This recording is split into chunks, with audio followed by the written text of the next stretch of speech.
Hello বন্ধুরা, digital cooking থেকে সবাইকে স্বাগত জানাই। তো আমি আজকে আবার অন্যদিনের মতো নতুন একটা রেসিপি নিয়ে এসেছি। আজকে রেসিপি হচ্ছে প্যানকেক। তো চলো আমি এই কেকটা কিভাবে বানাই তোমরা শেষ পর্যন্ত ভিডিওটা স্কিপ না করে পাশে থেকে দেখার জন্য অনুরোধ রইল। তো চলো, তো প্রথমে দেখো আমি একটা গামলা বাটি নিয়ে নিয়েছি। এবার ওর মধ্যে আমি 4 চামচ চিনি দিয়ে দেবো, আর 2টো ডিম ভেঙে দেবো।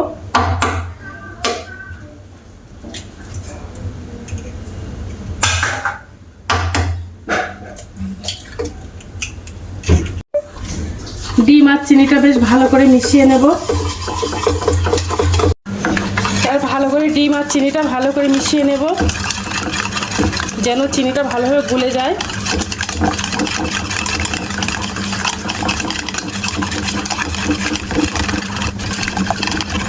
দেখেছো এমনভাবে গুলে নিয়েছি, ডিমের এটা সাদা হয়ে গেছে, ডিমের কালারটা চেঞ্জ হয়ে গেছে বেশ ডিমটা।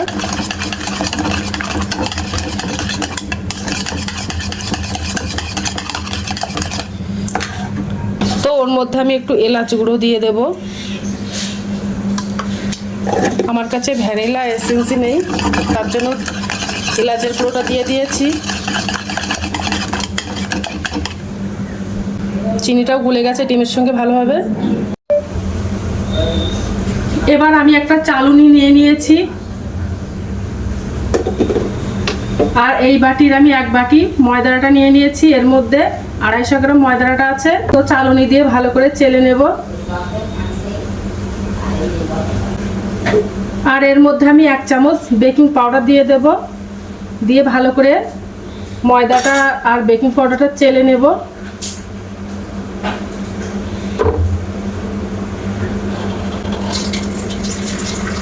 আর ময়দাটা চেলে নিলে কেকটা খুব ভালো হয়, তার জন্য ময়দাটা আর বেকিং পাউডারটা চেলে নিয়েছি। এবার ভালো করে মিশিয়ে নেব। তো এবার ভালো করে মিশিয়ে নেব।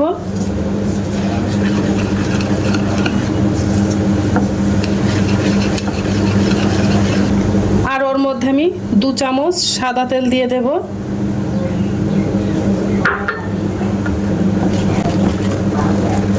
দিয়ে ভালো করে একটা ব্যাটার বানিয়ে নেব। আর ওর মধ্যে একটু লিকুইড দুধ দেব। আমি আগের থেকে লিকুইড দুধটা ভালো করে জাল করে রেখেছিলাম ঘন করে, তো দুধটা দিয়ে দেব।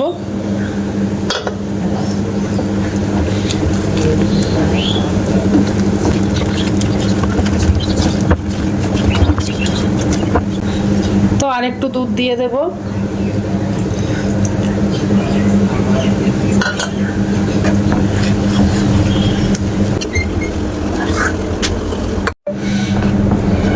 তো দেখো ব্যাটারটা বানানো হয়ে গেছে, কত সুন্দর স্মুথ একটা ব্যাটার হয়েছে।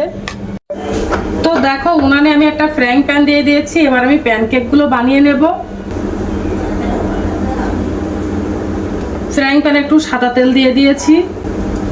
তেল দিয়ে এবার একটু কাপড় দিয়ে মুছে দেব। তো ফ্রাইং প্যানটা গরম হয়ে গেছে। এবার যে ব্যাটারটা বানিয়েছিলাম ওই ব্যাটারটা দিয়ে দেব।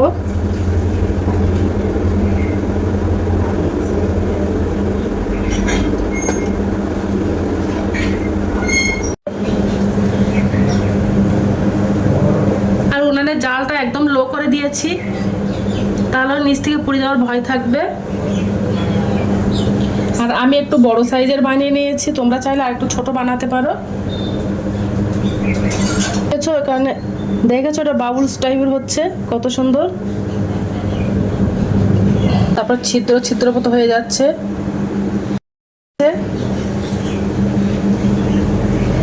দেখো অনেকটা শুকিয়ে গেছে। এবার আমি একটু তুলে দেবো, দেখো সহজেই উঠে যাচ্ছে।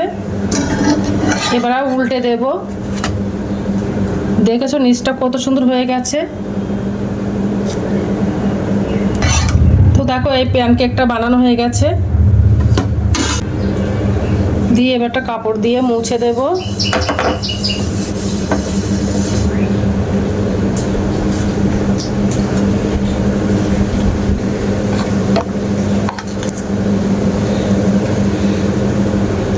দিয়ে আর একটা বানিয়ে নেব। তোমরা চাইলে একটু ছোট বানাতে পারো, বড় বানাতে পারো। তো আমি একটু বড় করে করে বানিয়ে নেব।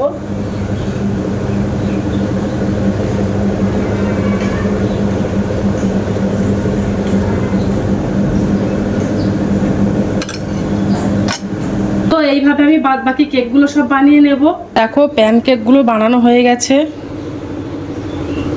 দেখেছো নিচটা কত সুন্দর হয়ে গেছে প্যান কেকের। দেখো কত সুন্দর নরম তুলোর মতো হয়েছে। তো একটু ছিঁড়ে দেখাচ্ছি, দেখো। হ্যালো বন্ধুরা, তো দেখো কেকগুলো বানানো হয়ে গেছে। তো এই কেকটা তোমরা বাড়িতে একবার হলে ট্রাই করতে পারো। তো আজকের দিনের মতো ভিডিওটা এখানে শেষ করছি, আগামী দিন আবার একটা নতুন ভিডিও নিয়ে চলে আসবো। তো টাটা, বাই বাই, সবাই ভালো থাকবে, সুস্থ থাকবে।